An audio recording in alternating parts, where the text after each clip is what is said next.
রাউজানের আলোচিত যুবদল নেতা মাসুদ হত্যাকাণ্ডে বড় অগ্রগতি। অবশেষে গ্রেপ্তার হয়েছেন মামলার মূল পরিকল্পনাকারী হিসেবে অভিযুক্ত মোহাম্মদ আয়ুব। রোববার ভোরে রাঙামাটির বাগাইছড়ি উপজেলার খেদারমারা ইউনিয়নের দূরছড়ি এলাকায় অভিযান চালায় র্যাব-7।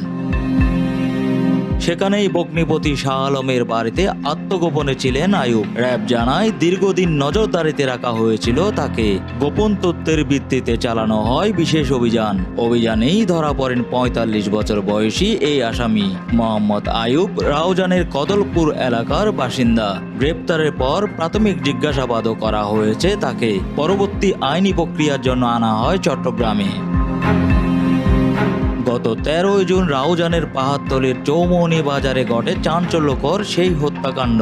ওষুধের দোকানের সামনে দাঁড়িয়েছিলেন যুবদল নেতা মাকসুদুল হক চৌধুরী ওরফে মাসুদ। হঠাৎ একটি সিএনজি চালিত অটোরিকশায় আসে ৫ অস্ত্রধারী। প্রত্যক্ষদর্শীদের ভাষ্য অনুযায়ী দুজনের হাতে ছিল শটগান আর ৩ জনের হাতে পিস্তল। এরপর মাকসুদকে লক্ষ্য করে চালানো হয় এলোপাতাড়ি গুলি। ঘটনাস্থলেই মৃত্যু হয় যুবদল নেতার।